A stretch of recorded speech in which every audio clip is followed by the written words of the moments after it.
What's up, Pisstown pals? It's just past 8 p.m. on the East Coast. We are broadcasting out of the May Rip, the Middle East Report studio in Washington, D.C. I am Sam Sachs. I'm Sam Knight. Coming up on the show tonight, there is a rally in Washington on Saturday against Trump administration meddling in Venezuela. We talked to an organizer in the Answer Coalition, Gloria La Riva from PSL. Yes, it's the first time we've ever had a presidential candidate on the show. Also, we're going to be talking about airplanes in just a second. Some Paul Manafort news we'll get into. We're going to bring in the garbage can at the end of the show. We're going to throw someone in it. Senate Democrats actually not nominated this week. Neither are House Democrats. So the can is up for grabs. Anybody's to win. You can vote right now, patreon.com/District Sentinel. If you are a subscriber, just $5 a month, you can take part in the vote. It's open for another 45 minutes or so. A lot of good candidates this week.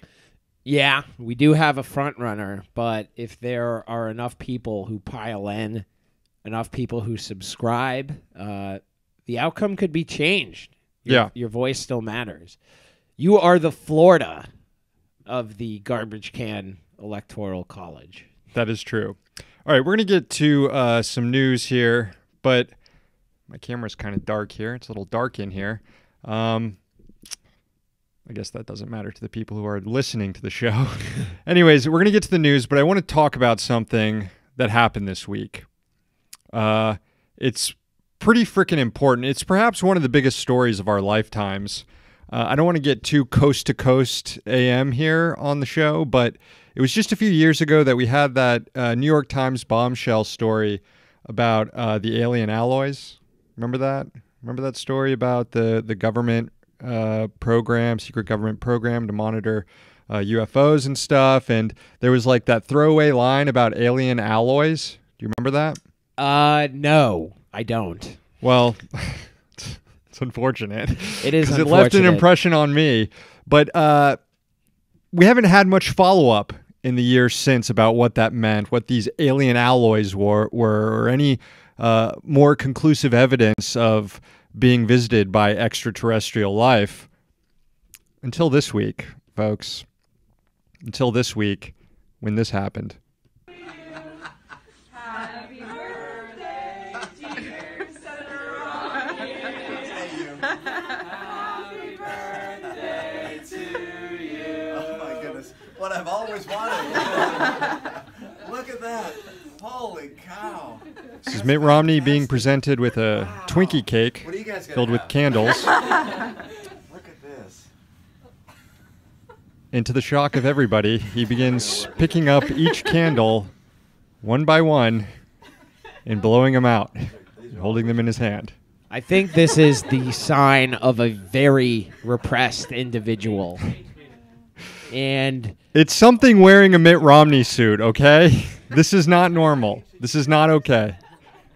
This is not okay. He's going to ask for sugar and water after this. I think Mitt Romney is picking up the candles and whispering to them about times he wished he snuck out of his parents' house when he was growing up. That could be. That could be. I don't know. This video disturbed me. It's not really just this video. It's kind of the totality of evidence. It's the whole, my favorite meat is hot dog. My second favorite meat is hamburger. His whole thing about Wawas. Then again, you could easily confuse some completely out of touch rich guy with being from another planet, I guess. That makes sense too. Yeah. Maybe his dad, the governor, yelled at him for spitting on the birthday cake when he was a kid. I did see someone tweet that maybe this is the first time anyone's ever given a birthday cake to Mitt Romney. Yeah. Which could be true. Maybe he was nervous that the Twinkie cake would have fallen over if he blew out the candles without picking them up. But I think it's just he's a weirdo. The chat room is speculating that he might be a lizard person. He could be a lizard person. We haven't brought that up. No. We haven't slowed down the video frame by frame to look for evidence of shape-shifting. Or inner eyelids that blink sideways. Okay, as we were walking in about, I guess, an hour and a half before we started the show, big news out of the Senate, good news to start the show with today. War powers resolution and U.S. involvement in the Saudi war in Yemen passed. This was the measure that was sponsored by Senator Bernard Sanders, also sponsored by Democrat Chris Murphy and Republican Mike Lee. This is the second time that the Senate has passed this measure from Sanders, this war powers resolution. It was passed last year under a Republican, when Republicans controlled the House. It didn't go anywhere as a result. This time, Democrats controlled the House, and they passed a very similar resolution earlier this year, but they will have to take up the Senate resolution again. It's expected to pass. All this good news. Bad news, they'll send it to the president's desk where it'll be vetoed. And not enough votes at the moment to overturn it. Yeah, 54 in support.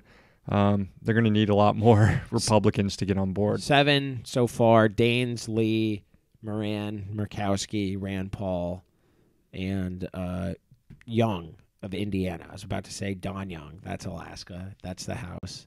It's Todd Young of Indiana in the Senate. True story. More good news. We're on a roll this week. We usually start with real shit news, but instead we're talking about Mitt Romney being an alien, the war powers resolution passing in the Senate. Now, more good news. The Boeing 737 MAX 8 and 9 airplanes are now grounded in the United States. Of course, it took pretty much every major country in the world to ban the plane. In fact, there was the only country with a major air system that allowed these planes to fly in it. Then the Trump administration moved on this, I guess, fearing that there might be another crash. The concerns came after 2 crashes within 5 months involving the aircraft. One was in Indonesia, killed 189 people. One recently in Ethiopia that killed 157 people. Canada's transportation minister said he found similarities in the flight paths of the 2 crashes, which prompted Wednesday's decision from the Canadian government to prohibit the plane from its airspace. Before grounding the planes, Trump did acknowledge that there was something wrong with the plane. Something. On Twitter, he went on a long thread. Airplanes are becoming far too complex to fly. Pilots are no longer needed, but rather computer scientists from MIT. I see it all the time in many products, always seeking to go one unnecessary step further when often old and simpler is far better. Split-second decisions. You can go on from there. Not really getting at the problem here, just going on a Twitter rant. Anyways, I hate flying, and I hated that this story was looming out there.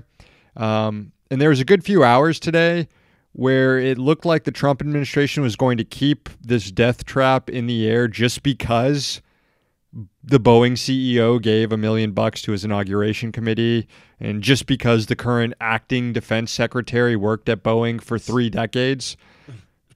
Sometimes we forget that there's currently an acting defense secretary and has been there for a while and is there for the foreseeable future.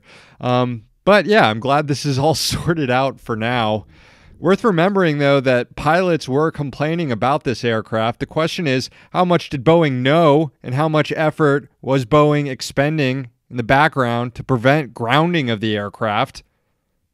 This could be fodder for a congressional probe. In fact, Congressman Dan Kildee, Democrat from Michigan, told reporters, quote, "I think the questions have to be answered, and if they're not going to be answered in the near term voluntarily by those who have information that could help us understand what took place, then I think Congress then would absolutely have a duty to act and subpoena those people to come and testify." Remember a few weeks ago when Republicans, conservatives were dragging the Green New Deal and Democrats for being anti-airplane? I think after this week, maybe that's obviously bullshit. They're not anti-airplane, and the Green New Deal obviously allows for airplane travel, but maybe we should lean into that a little bit more, become more anti-airplane. Hell yeah, I could get behind that. Anti-airplane, count me in. The anti-airplane people are correct. Good and correct. A lot of annual subsidies for Boeing. Point that out. Millions, billions, Yeah. trillions. Well, not trillions, but millions to billions over the past few decades. That's for sure. The Senate today confirmed another hack to the second highest court in the land. Senators voted along party lines 53 to 46 to confirm Naomi Rao's nomination to the D.C. Circuit Court of Appeals. She took the place vacated by Brett Kavanaugh. Democrats criticized Rao for her lack of non-academic legal experience and past commentary on sexual assault. Rao said she regretted the writings, for the record. Still, her entire career raises red flags. Rao has been a law professor at George Mason University, a school with deep ties to the Koch brothers.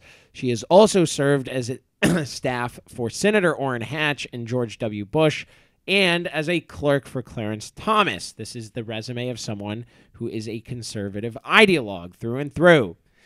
Illinois Democrat Dick Durbin criticized Rao today, saying, quote, she has minimal experience practicing law, no trials, no appeals, only one brief filed in U.S. court, and her writings on race, sexual assault, and other issues are deeply troubling. So she now has a job for life as a judge on the second most powerful court in the country. Extremely functional system we have. This speaks back to Pelosi talking about it's not worth impeaching Trump. Yeah. He's getting all these judges, and he's going to keep getting these judges for the next 2 fucking years, year and 10 months or whatever, until the next election, 8 months. I'd say that's worth it just to stop even one of these judges by doing what we're supposed to be doing when you have a criminal president or a racist president or whatever. President who's highly unpopular, and you can use this process to get him out of there. Anyways, speaking of the president's criminality, his former campaign manager, Paul Manafort, got 3.5 more years tacked onto his prison sentence, brings his total sentence to 7.5 years in jail. He was also charged for state crimes in New York, which could lead to more jail time for Manafort. Ultimately, I'm okay with the 7.5 years. The problem isn't that Manafort didn't get enough time in prison. The problem is that people with lesser means get too much time in prison. Sometimes people confuse that and say that we need to throw rich people or white people in jail for longer, when really we need to reduce the number of people we're throwing in jail altogether. And if you thought that Manafort was going to get like 25 years, then you're just not paying attention to how white-collar crimes are often prosecuted in this country, especially against people, especially against rich people, and especially against people who don't have previous criminal records. In fact, a report here from the Washington Post showed that a review of data for 452 similar cases to Manafort's nationwide in fiscal 2018, the average prison sentence in such bank fraud cases was about 31 months, roughly 16 months shorter than the 47 months Manafort received for convictions in federal court in Northern Virginia. You okay with the Manafort sentence here? That's a long time. It is long. 7.5 years in jail. Yeah, by okay. I couldn't do 7.5 days. Yeah. Yeah, I'm not rejoicing over someone going to jail for 7 years. And by okay, I mean I don't think it needed to be longer. Right. But, yeah, no one here gives a shit about Paul Manafort. He can die in jail for all I care. He's a piece of shit. Thinking of restyling myself, though, as one of the people who show up, I guess it's too late now. I guess I could do it outside. No, it's too late for that, too. But standing outside Paul Manafort lawyer press briefings with signs and just shouting down his lawyers. That was great. It was obviously like the most annoying Washington liberals who were there, but I just love a good hate fest, and there were all these people screaming at Paul Manafort's lawyer, and the vitriol was just, you got to appreciate it. You got to appreciate the hate, and it was palpable, and it was funny. It was very funny. There was also a guy with a sign. What did it say? It said, "This is a sign." This is a sign. That guy was not really that funny. I thought people screaming hate were more funny. Anyway, moving on. CIA agents are reportedly suspects in a burglary of the North Korean embassy in Madrid. Intelligence officials in Spain are making the accusations, according to Spanish media outlets and The Guardian. The robbery took place on February 22nd, just before President Trump's second summit with Kim Jong-un. El País reported that the assailants were Korean, but 2 had links to the CIA, and that the agency denied involvement, but Spanish officials were not convinced. The paper also noted that a top North Korean envoy, Kim Hyok-chol, served as ambassador to Spain until September 2017 when he was expelled. So if there were CIA agents looking for information on this envoy, they could possibly have found it at the North Korean facility, the diplomatic facility, the embassy in Madrid. I feel like there's a lot of weird cloak and dagger spy shit going on right now nowadays, and not off like with Trump. Yeah, not like this hasn't been going on all the time for decades, going back to fucking 50s and before that. But maybe these agencies are just getting worse at doing it and are getting caught doing this stuff more. Maybe that's thanks to social media and technology, and you can get this word out and make connections a lot easier. But stuff that just happened in Haiti, which we just conducted an interview with Jake Johnson, Yeah, the CEPR. Yeah, he's got an article over there. Yep. About the Haiti situation. That'll be released tomorrow for everyone, by the way. That's a real weird story with the mercenaries that were picked up in Haiti. But given what's going on in Venezuela and all that stuff too, feel like there's a lot of stuff happening.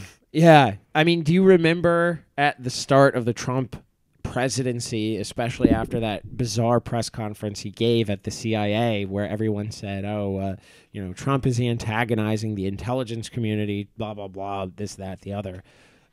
They are probably, it seems like they are able to operate much more freely and are given this leeway to make these big prolific fuck-ups under Trump. Definitely. And they know they can get away with this because Trump, he wants the gloves off. Yeah, and it's like when the generals dropped the Moab. Yeah. They have free reign to do what they want, so they're dropping Moabs. Now we're breaking into like embassies in Spain. Right. And shit. So, I mean, right-wing people freaking out about the deep state are, kind of overlooking the fact that Trump is enabling large parts of the deep state to do some of the most grotesque shit they can get away with. I think that's a good segue. Yes, it is. In the weeks before the 2003 invasion of Iraq, protesters gathered all over the world to call on the Bush administration to reconsider its plans for war. With Republicans in Washington ratcheting up conflict once again, this time in Venezuela, organizers of that 2003 demonstration are rallying once again against U.S. aggression. The Answer Coalition is holding a demonstration Saturday here in Washington.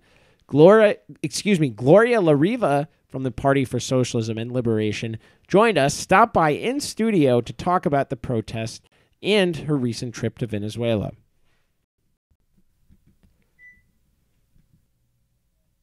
Gloria, we're happy to have you on the show and in studio with us today. You've been in Venezuela for the last month. You just got back yesterday. Let's start off by talking about what is the vibe like in the country right now as Marco Rubio in the U.S. government is angling to try and overthrow the government there. You mean Narco Rubio? Excuse me, Narco Rubio, yes. I can't call him by his actual name. But I was, there for a month, different provinces, and it's not anything like the U.S. is painting. The U.S. media is creating a most frightful scene of people dying of starvation, of chaos, and now they're saying the economy and the government has collapsed. It is not true. Certainly there are hardships, and largely almost entirely due to the sanctions that the U.S. is steadily increasing, and the economic war by the big corporations, which are hostile to the idea of socialism in Venezuela. But in these days, it has been peaceful. I did a lot of videoing in the street of myself talking while people were crossing the street, buying food, shopping in parks, and the difficulty was the last 4 days that I was there. Starting last Thursday, I was about to fly out for a 7 p.m. flight to here, and suddenly the lights went out at the airport at 5 o'clock. after about 2 hours, I realized, hearing from people, that the whole country was plunged into darkness. And until Monday, when I left, it was almost continual blackout with 1 hour in one day, 5 hours, 4 hours, because what was happening was that the main source of electricity, El Guri hydroelectric plant in the south part of the country, was being hacked by cyber war. And as the technicians and engineers were furiously fighting to restore it each time, it kept getting brought back down. And so it was true that by the third day, there was no water in the homes. Because, you know, people sometimes they'll have buckets of water for contingency, but there was no water. And so people were in the street looking for water. And this is a war, because you had Pompeo, the Secretary of State, bragging about this, saying, no food, no water, next, Maduro out. This is criminal. And Guaido, this pretender, who is a complete puppet, he has no force except the U.S. behind him. He makes all these declarations. He was boasting about it. And you do not find the opposition in the street helping the people, only the government. I was going to ask about that. I mean, you were there for a month. It's only in the last few days that we've seen these blackouts start happening. And obviously it's hard to, at this juncture, confirm who or what is behind it. But it seems more than a coincidence that as the rhetoric around a coup from policymakers in the U.S. gets more and more desperate, clearly they thought this was going to be easier. There was a report that Guaido made a promise that 50% of the military was going to desert. And it was what, like 0.01% or something way like less that? than that. Yeah, there were only hundreds out of a military of hundreds of thousands of people. Yeah, right? It seems like as the desperation mounts, or as this isn't going according to plan, the tactics are increasing. We've seen reports that embassy staff is being pulled out. Americans are being told to leave Venezuela. Are you seeing the same stark increase in the escalation in tactics around Venezuela right now? It's very, very dangerous. But I want to say something about the hacking and the cyber war, that Narco Rubio and Guaido were actually talking about it before it happened. That Guaido was indicating in his tweets that he had knowledge of this, and it will come out. The government is now going to present its proof to the United Nations. Well, it certainly would not surprise me, because we just saw the New York Times catching up to what people were saying online right after it happened, which is these aid convoys were burnt, these quote-unquote aid convoys, because New York Times hasn't quite caught up fully yet. They still sort of accept the idea that these are legitimate aid convoys, and they're definitely not. As international aid agencies have said. But the point is that the New York Times was playing catch up to a lot of people on social media, including Boots Riley, the creator of Sorry to Bother You, the coup lead singer, the communist cultural icon, was saying this weeks before the New York Times. And suddenly the New York Times is like, hey, that aid convoy burning, it wasn't actually Maduro's people who did it. Right. And the interesting thing about that story, which is from Sunday New York Times, I highly recommend people look for it. It's being sent out on all the social media, was that the Colombian government cut out 13 minutes of the video that showed. And the New York Times, strangely enough, because they've been part of this media war against Venezuela, they did do an amazing investigation, got the original footage to show side by side how it was cut out to justify this aggression against Maduro. There was a press conference before that confrontation at the bridge, and I had heard from Diosdado Cabello, who is the vice president of the United Socialist Party of Venezuela, and he explained one interesting point. He said, the U.S. is saying that they will bring 70 tons of aid to the border to try to force it into Venezuela and make the government accept it. 70 tons, he said. But in that region alone, the Andes region of Venezuela, we deliver 12,000 tons of food on a regular basis. And so it was simply a battering ram. The real purpose, according to many people I spoke to, of that bridge incident on February 23rd, 1 month after Guaidó declared himself president. I'd like to declare myself president. I mean, sounds funny, but I ran for president in 2016, and I got more votes than Guaidó did.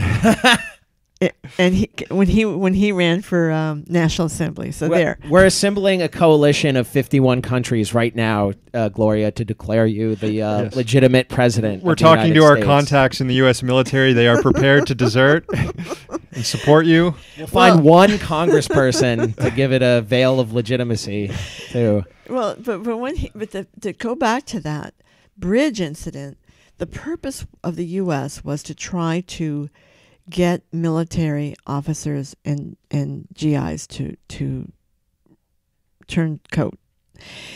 And you saw Trump just a couple of days before that saying, "You've got one last chance to turn to our side or you'll lose everything." And as you said, 300,000 soldiers, armed forces, 300. Mostly young people who left to the border because they were afraid. And now you see how by scabbing and by betraying their country, they're being told that they have to take lie detector tests in Colombia to prove that they're not spies. It's they're being treated like dirt now. Another interesting thing about that bridge incident, which The Intercept reported extensively on, is that bridge had never been used. It had never been used, and they were trying to claim that the Venezuelans were shutting it down when, in fact, the opposite was true. It had never been in use. Well, there were actually two bridges. I was there for those days. There were two bridges. The Tienditas Bridge, which is the one that has never been used. Venezuela paid for this very modern 6-lane bridge that goes right up to the border.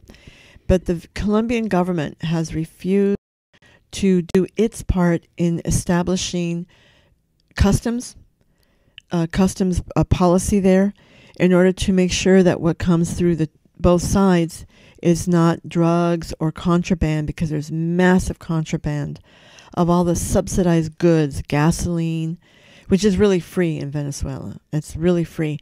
All these subsidized goods that the country provides, the government, that black marketeers take it into Colombia to make a profit and sell it. So the Colombian government has refused to engage in a customs policy to protect Venezuela from this contraband because its people in that town of Cucuta actually benefit from it because they're so poor. And they're part of that. Colombia, they know what's going on.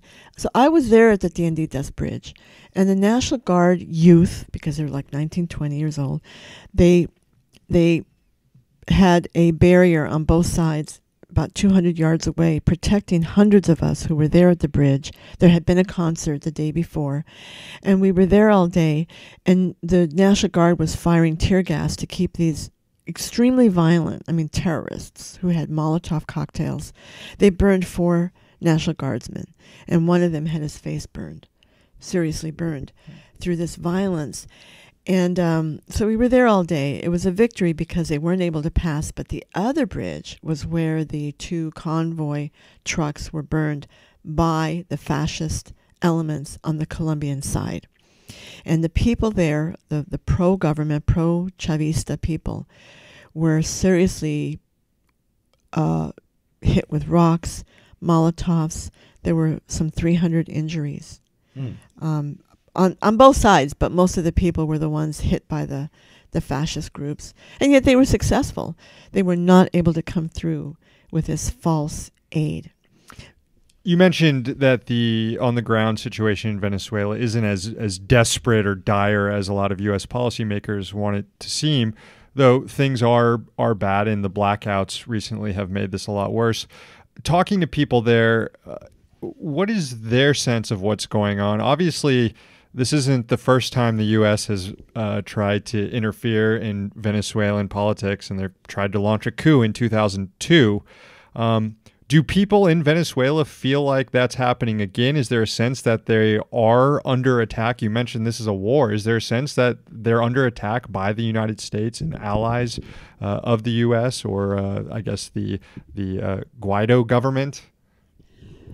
Well, that's a good question. In quotation marks. First of all, I guess when we talk about the Venezuelan people, we have to make a distinction. There's the pro-U.S. forces, the right wing, the opposition to the government, and then there's the people who support the government.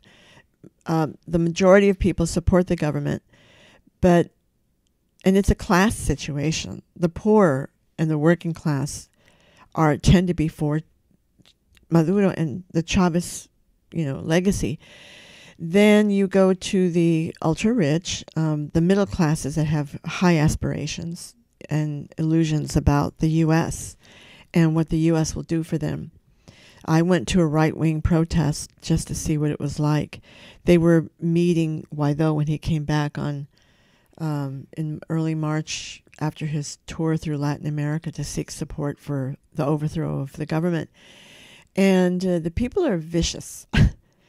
It was a peaceful march, but the things they were saying, we want the troops in. I said, sort of like a Trump rally. Oh, yeah. I said, I would talk to people. I said, I've been to war zones of the U.S. bombing. I was in Yugoslavia 10 days during the bombing. And I said, you have no idea. And they go, we know people will die. That's okay. Or a group of youth marching in with fascist slogans. Yes, this is the opposition. And that is willing to have the U.S. come in. We should be clear about this. The U.S. doesn't want to just replace one man with another. They want to smash the idea of the Venezuelan revolution. Guaido had said in the very beginning that the housing mission, the great Venezuela housing mission of 2.6 million homes built so far for the people would be ended. And then it would be privatized. The homes would be, go back into a real estate market. And he also said these programs are going to go. And they want to reverse the oil, the state involvement in the oil company, even to what it was before Chavez took over, if I'm not mistaken. They want to re-privatize oil even to what it was before Chavez, decades before. Oh, yeah. And it was in the process of being privatized when Chavez came into office. In fact, the oligarchy had purchased Citgo in the U.S. for that purpose. And so then it came into the hands of the revolutionary forces, which is now, of course, back into the hands of the U.S. that has taken the property over supposedly to give to Guaido. But no, this is going to go right into the U.S. oil companies, ExxonMobil especially. I think I want to go back to the issue of the economy. It's very hard for the people. The government has raised the minimum wage 5 times in the last 2 years. But each time it's done, all the private owned stores of those that have, for example, the kind of personal hygiene, the kind of things that are brought from abroad, they raise their prices continually. Give you an example. You go into a store like Farmatodo. It's the main pharmacy of the country where you can buy like CVS or Walgreens. And a bottle of lotion will cost 12 to 20,000 and even more bolivares, 12 to 20,000. The minimum wage is 18,000 per month. You go into another private store and a small bottle of beer is 5,500 bolivares, a third of your monthly salary. So the government in the last 2 years started a program called CLAP, C-L-A-P. It's an amazing program. I saw it in action, 6 million families, which means an average of about 24 million people, because it's about 4 people per family. And each family gets per month. Now it's going to be delivered twice a month. It's a big box. You get large 2 bags of black beans, lentils, a lot of pasta, sugar, flour, arepa flour, which is their national food, all kinds of things to get by. so that they have essentials to live on. And they're providing chicken, fish, meat, beef, and a price of 1,000 bolivares, which is really, really cheap. It's about 30 cents equivalent in the U.S. to overcome this crisis. This is the government's view: help the people. And it's not the way that you can operate permanently, but it's part of trying to overcome the economic war. So tell us about what's going on here in D.C. this weekend. What is there's a big rally, and you are speaking, are you not? I'm one of many speaking. Of course. Well, I didn't think it was just I you. think that this is going to be a great, great event. And I urge everyone who's hearing, who's, able to make it, to come to Washington, D.C. for the rally on Saturday, March 16, in front of the White House. It's the Answer Coalition, correct? Yes, Answer, Code Pink, Veterans for Peace, too many to mention, but many, many people have joined in this coalition, and it's growing as people see the urgency of protesting. When you have these Latin American right-wing governments that are shamelessly joining with the U.S. against their own neighbor, Venezuela, when you have Canada, which is playing a major role against Venezuela, sanctions, all kinds of things, and also against Cuba, when you have all these governments and the European Union, which is not for the war, but still they're applying sanctions as well, then it comes down to the people. We have to do it. And we in the United States have that duty. It's our tax dollars being used to wage another war against Venezuela. We can't have that happen. Again, Washington. I'm afraid to say, I think it's noon or 1 p.m., but come at noon. We need you. We need you there to help with the logistics, to help get the word out, and to help set up. There will be a forum right afterwards at a church nearby, and there'll be video. I'll have video from the trip, amazing footage. And again, it'd be a great array of people who, actually some people who are there now in Venezuela coming back. Answer, perhaps, is best known for organizing the massive anti-war protests in 2003, right before the invasion of Iraq, which is probably the most vindicated protest action in modern history. Didn't stop the war, but I think a lot of people now look back on that protest as like the most clear example of hundreds of thousands of people being correct against their government, what they were doing. But I guess what I want to ask in the context of that is, what do you think we can learn from that as organizers trying to stop this current escalating conflict in Venezuela? Because, I mean, it does feel good to be correct, but also it would be nice to stop bad things from happening. I think the main lesson for us in this struggle of any cause, whether it's housing, domestic issues, is persistence, is solidarity with other people struggling, but never giving up, because as long as you fight, you have a chance. And I see a sea change happening since 2011 with the Occupy. It gave us a window into what will happen in the future, that the people will unite. The concept of 99% came out of that. The idea that there's this minority of the ultra-rich, which have been richer since then, that we see here in the U.S., the housing crisis of these big Facebook, Twitter, Uber, Google, that they're taking over cities and wiping out the ability of people to even live and have a roof over their heads. Don't forget Amazon. Oh, yes, Amazon. But there was a victory. There was a victory in New York. Queens, right, in Queens. Right. And then now the city is saying, well, let's try it again. Amazon, come back. We'll make sure it happens. No. So that was a victory, but we have to generalize our own specific struggle, whether it's housing or healthcare or anything, jobs, poverty, racism, police brutality, and generalize what's happening in the world. That it's a struggle of the capitalists against the people of the world. The fact that you can have this great housing mission in Venezuela. Everyone I talked to who had their housing now, they bought it symbolically. Like, oh, how long did it take you to buy it? Poor family. A year, 2 years, 3 years, and now we're the owners. You know, how long does it take us if you're lucky enough to keep a job for 30 years? Yeah, exactly. It's decades over here. I want to say one thing. I live in San Francisco. My husband and I have paid 36 years of rent. If we were 5 days late, we would get evicted tomorrow. San Francisco, the only city comparable to rents here, I guess, and New York, but all three expensive rents. Clearly, the other side has generalized this, and this. I'm not saying the Trump administration has jumped into the situation in Venezuela for this purpose, but it's definitely a consequence is that they can argue against socialism here in the United States by pointing to Venezuela. You even see Howard Schultz did that recently, the Starbucks guy who's probably going to run, or at least threaten to run in the Democratic primary.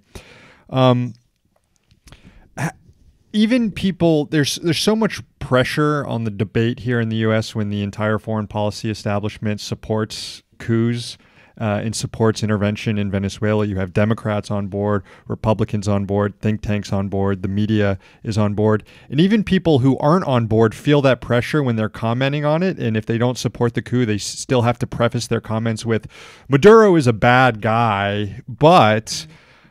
What's your advice to socialists in the U.S. who want to talk about this topic? How do they sort of navigate this issue? I mean, Venezuela does have problems. A lot of those problems, though, are a result of U.S. imperialism going back decades. But how do you talk about these issues? And I mean, we're not really, the issue isn't really the efficacy of the Maduro government. It's the fact that the U.S. is trying to launch a coup there right now, regardless of what you think of the Maduro government. But at the same time, socialists should feel comfortable defending certain governments around the world. Is Maduro's government worth defending in that regard? Absolutely. And I always say this about when they use examples like Venezuela or even Cuba and say, look, it's such a terrible situation. I say about Venezuela, the problem isn't socialism. The problem isn't that there's not enough socialism in the country. People recognize it. It's still largely a capitalist economy. The oil is in the hands of the government, but it is operating in a capitalist world. And so the technology, when you look at the history of the countries where the U.S. has eventually retaken the power, and they claim inefficiency, like in Mexico, for example, now it's almost in the hands of foreign oil companies in Mexico, is that the technology is still controlled by the big oil companies and multinational corporations. And so they're subject to that issue. The sanctions have played a big role. You can't get parts in Venezuela. But again, when Trump said we're going to get rid of socialism in Nicaragua, Cuba, and Venezuela, very ominous words, very ominous threats. And we'll never have socialism in the United States. And I thought, well, that's a gift he gave us. Because actually there's more interest in socialism in the United States. 2016 election showed, partly because of Bernie Sanders saying he was a socialist, but it showed that there is a growing interest. Since the anti-globalization and capitalist movement that began in '99 in Seattle, the movement has largely been, we don't like capitalism, but people didn't say we want socialism. Now socialism is a word. What does it mean? It means that in the world today, everything we eat, use, wear, drive, every material you look at is produced by the hands of thousands of people. Whether it's a cotton picked in the South or in another country and woven somewhere else and sewn in another country and shipped here and sold, every aspect of what we consume is made by the hands of social production of thousands of people. But the ownership is a handful of people. More and more that the wealth is being monopolized into a tiny few who make dictatorial decisions about our lives. What plants will be shut down. What war will be carried out in their name to maximize their profit. What country's government will be overthrown because it's protecting its people from those corporations. So this is the big conflict, the big, as I say, contradiction of capitalism, and why the only thing preventing us from having an economy where we save the environment, where we stop the production of this mad production of oil, of the plastics filling the oceans, all these things. We know what kind of life we want to have. It's capitalism that's the problem.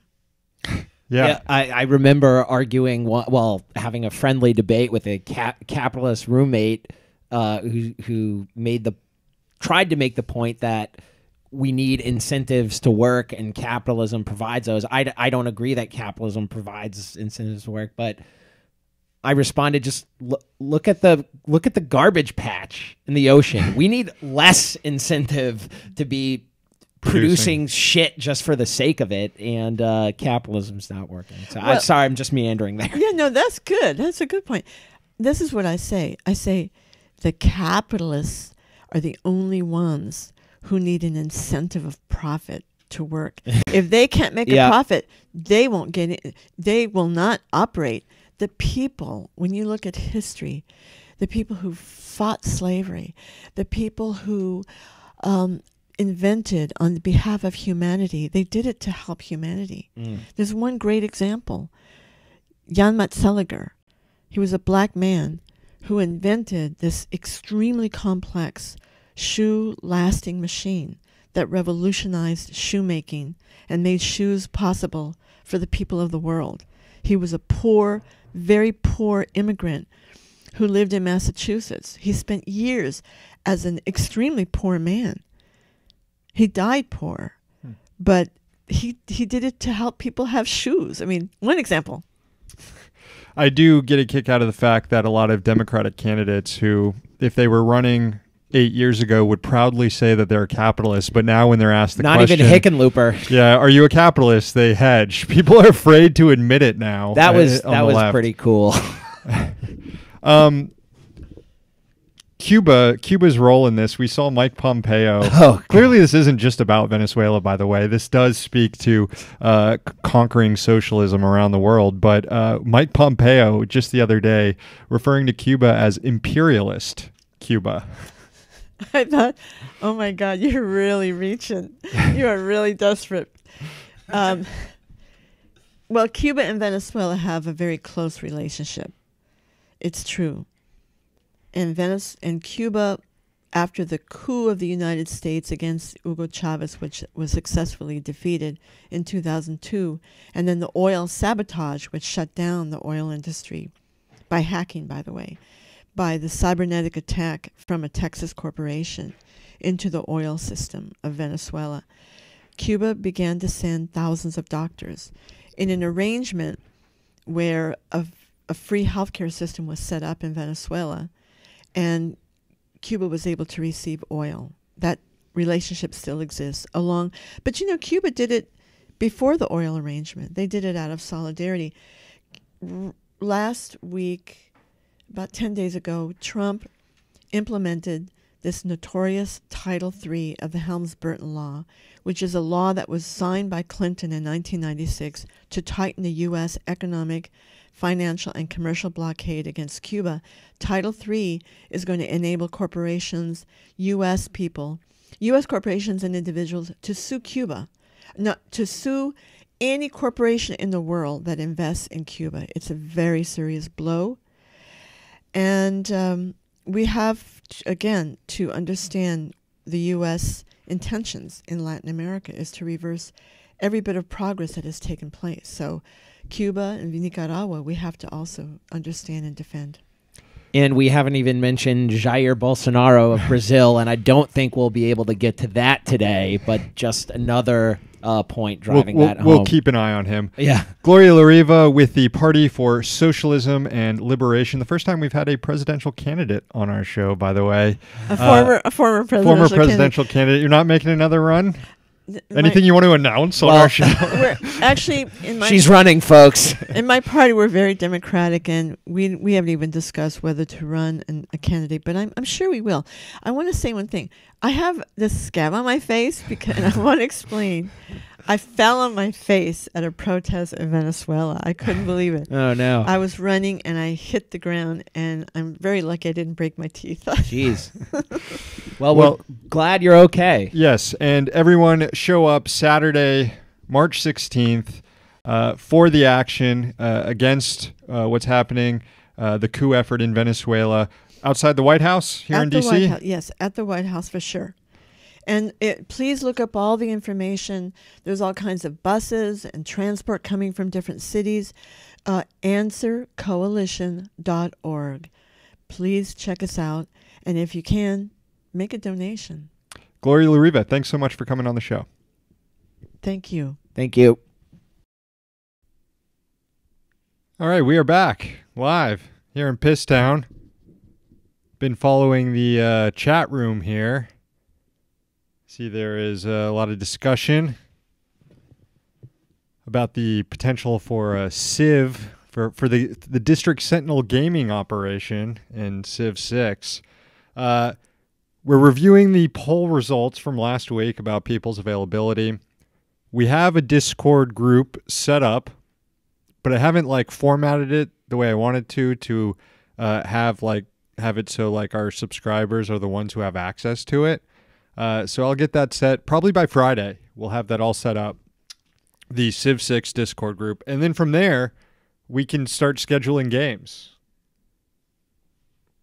Were you suggesting we're going to play a game Friday. I think we're going to unveil the Discord on Friday. But there will be some Friday games coming up, and maybe some some weekend games. Maybe a few night games. We might have to play them over a few sessions, but I figure if 30 people want to play, you really can only do. I mean, people can create games amongst themselves that we're not involved in, but through the Discord group that we create, obviously, and but we want to be involved in as many games as possible. And I think the recommended Always. number is something like having 9 human players. You don't really want more than that in a game for it to run well. So, we can have multiple games going on and have a tournament even of some sort. But that's all to be figured out on the Discord, which hopefully we'll have that set up by Friday. And we debated whether or not this should be its own separate Patreon tier to have access to the Discord. We'll just set it so people who are at $5 have access to the Discord if they want it. Depending on how much time we're devoting to this thing, playing Civ, maybe we'll raise it. But from now, if you're a $5 subscriber, you can have access to the Civ 6 Discord group when we get that up and running. Yeah, on Friday. a lot of this has been subscriber driven. In Yeah. that people. I mean, we have dropped hints. We have dropped hints, but people have been wanting us to set up a Discord to game, especially with Civ. And it should be fun. But yeah, I guess since it is member driven, if people want us to game all the time, might have to up those Patreon subscriptions. I see some people are asking if we can play Super Smash Brothers. Halo. Yeah, there's been a request asks. for Halo. I think we can mix it up. I don't see perhaps. I mean, especially if we do a game like Halo, we can do a quick round of shoot 'em up or whatever, or capture the flag or whatever the hell. Few multiplayer kills. FIFA too.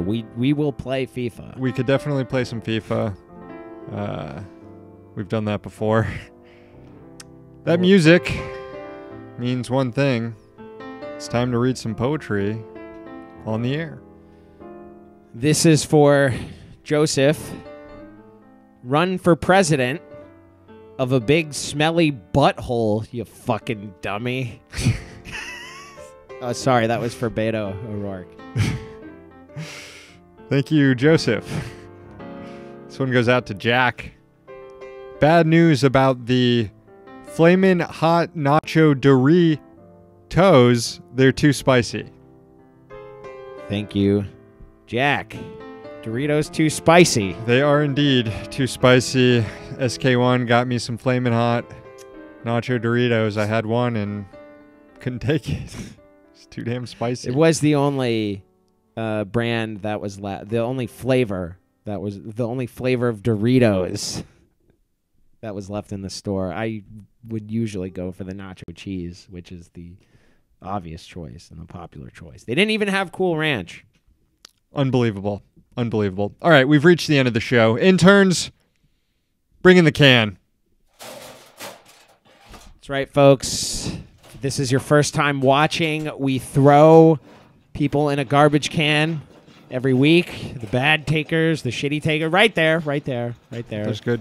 Right Actually, there. bring it a little closer. So we got a couple of shitty takers, a few shitty garbage candidates, You guys are doing real good over there. if you will. It's good to tell the interns that they're doing a good job. It every is, now and then. I don't it think we is. do that enough. We also have 28 unpaid garbage can interns. So that's and we do need to give them the verbal reinforcement every now and again. Yeah. Are our garbage can interns mostly fail sons because they can afford to live in D.C. on an unpaid internship here? Definitely. And we make them take out our trash. All right. Garbage candidate number 1, Tucker Carlson. The white nationalist Fox News TV host is not apologizing after some pretty vile remarks, slightly more vile than what he spews nightly on television. These remarks were unearthed by Media Matters. Tucker's comments are from frequent appearances between 2006 and 2011 on the Bubba the Love Sponge show. They include, let's just run down this list here. Using homophobic slurs, being extremely racist, like calling Iraqis monkeys, standing for child rape, multiple times actually, once in the form of defending Warren Jeffs, and then Tucker talking about how he himself wanted to get with teenage beauty pageant participants. Really, really, really vile stuff here. But Tucker responded by saying, quote, "We will never back down to the mob." He's now on vacation at Fox News. He's insisting this was a pre-planned vacation, by the way. Look, Tucker Carlson is a garbage human being. None of what he said on the radio is all that surprising, given the awful shit he says every night, though the child rape stuff is extremely fucked up. But still, let's take this as a reminder of how goddamn awful Tucker Carlson is. Like one of the worst people in this town, which says a lot. There's a lot of bad people here in Washington, D.C. Throwing him in the garbage can, it's the least we can do. Garbage candidate number 2, Brett Stevens. The New York Times columnist has spent a lot of time recently shrieking about Ilhan Omar, claiming her criticism of Israel is anti-Semitic and that she should be removed from the House Foreign Relations Committee for it. Unsurprisingly, Brett also thinks that Tucker Carlson has the constitutional right to be a celebrity. Stevens quoted a National Review piece defending Tucker, saying, quote, "Our nation cannot maintain its culture of free speech if we continue to reward those who seek to destroy careers rather than rebut ideas. The problem is that Stevens thinks that you can destroy the career of someone rather than rebut their ideas if she's an elected official and a black Muslim refugee criticizing racism and corruption. But if you're a conservative trying to build a career on that same corrosive racism, Stevens apparently believes it's your constitutional right to have a job. He's obviously worried that people will one day pressure the New York Times to fire him, and he should be. Stevens is an unrepentant racist who coined the term the disease of the Arab mind. He should be out on his ass like Tucker Carlson. Both of these adult Boy Scout racists are nominated for the garbage can. Garbage candidate number 3, Aunt Becky, rich parents, standing in for rich parents here. We were treated this week to one of those stories that shatter the myth of the American dream and the nation's quote-unquote meritocracy, talking about the college bribery admission scandal. 33 rich parents, including actors like Aunt Becky from Full House, paid huge sums of money to get their dumb kids into so-called elite schools. It involved having their kids' applications, an entire life history doctored to get them into a preferred school because, after all, these are fail sons and fail daughters. The entire higher education system is a scam that leaves working class folks forever indebted and gives the rich who don't deserve it preferential treatment. And this story isn't even the best example of it. Dumb rich kids get preferential admissions considerations when their parents donate money to school in completely legal fashion, or if they have legacy at a particular school. By the way, do not talk to Meghan McCain about legacy admissions. Anyways, this shows how fucking dumb these fail parents are who got busted in this scheme. They didn't need to break the law. But they did. This is America. There are endless ways for rich people to get an inside track, but these dumb parents still opted for the illegal way. But maybe we shouldn't be pissed at Aunt Becky. We should be thanking her for making this problem so obvious. On second thought, we can just do both. Rich parents involved in the scandal. You're nominated for the garbage can. I think we should give Meghan McCain an honorary nomination there, too, for defending legacy admissions on The View. I think part of that had to do with the fact that she didn't know what legacy admissions were. And she just thought legacy was referring to, like, her family's legacy at a school or some shit. Don't denigrate the McCain legacy. Either way, she should definitely be on TV. Garbage candidate number 4, Condé Nast, the director of one of the company's publications today, tweeted about a job opening that screams, "I'm an abusive asshole piece of shit, and I will exploit my workers into the ground for 1 extra hour of a luxury vacation." David Tamerkin of Epicurious said he's looking to hire, quote, "a full-time freelancer." In tweeting about this job, Tamerkin, of course, didn't tweet out a salary, just a whole lot of responsibilities, and a note that the position is perfect for someone, quote, "at the beginning of her/his career." As suspected, he also confirmed the position has no benefits when asked by someone on Twitter because, quote, "it's a full-time freelance gig." 40 hours a week, no benefits, which means you have to work here your whole week and you can't depend anywhere else, get a job anywhere else that you might need to get health insurance from or something.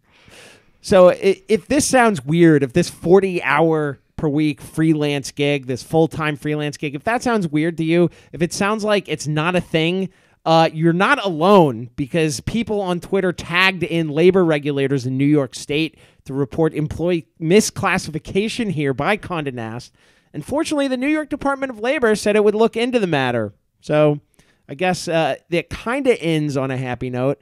But either way, relying on the neoliberal administrative state alone will not bring workers justice.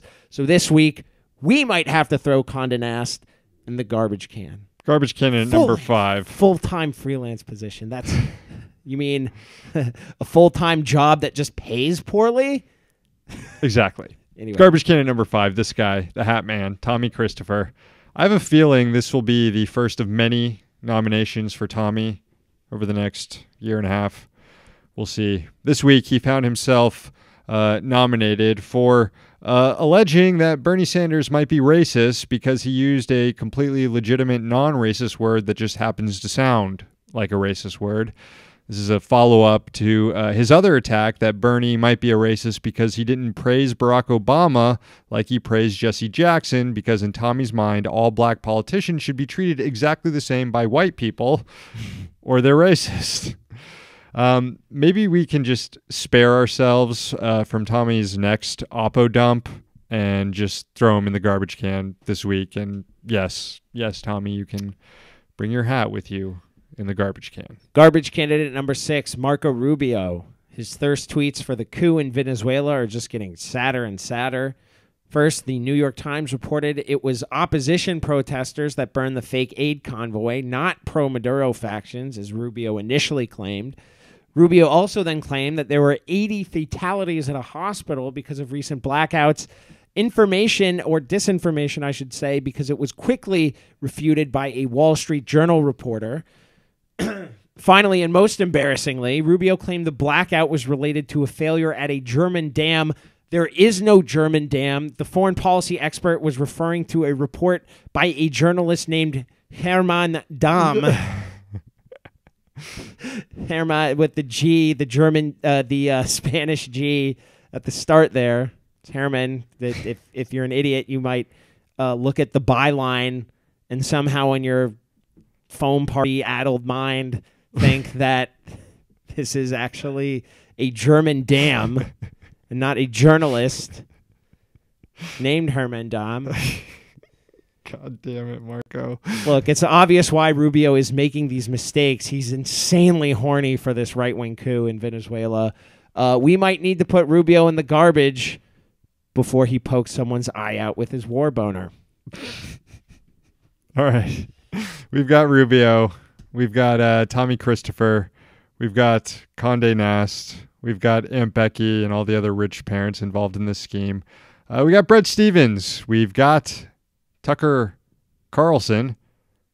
The votes are in. We've got a pretty unanimous, well, not unanimous, but a wide margin winner this week.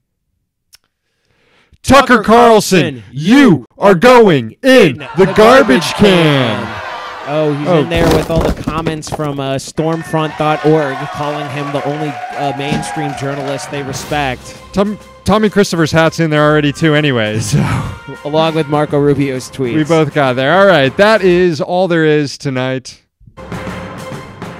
Bringing out the music there. Yeah, it's all right. We're having a little technical difficulties at the end here. But if you like what you watch, consider subscribing. Patreon.com/District Sentinel. Exclusive subscriber-only content. Patreon.com/District Sentinel. $5 a month. Also, while you're here on YouTube, hit subscribe. Tune in next week for our YouTube show. We got good content tomorrow. We've got look out on our SoundCloud channel where we've got the interview on Haiti. Yeah, that's coming out tomorrow. And we got the Hangout at 4:20 for our subscribers. Exclusive show on YouTube here again. 4:20 tomorrow for subscribers. Follow us on Facebook. Follow us on the old Twitter machine at the DC Sentinel, run by this guy, SK1. Thanks to our sponsor, the Congressional Dish Podcast, hosted by Jen Briney. Find it at congressionaldish.com. And the Middle East Report, MERIP.org. Subscribers back tomorrow for the 420 show. Everyone else, we'll see you next week. We're here in D.C. so that you don't have to be.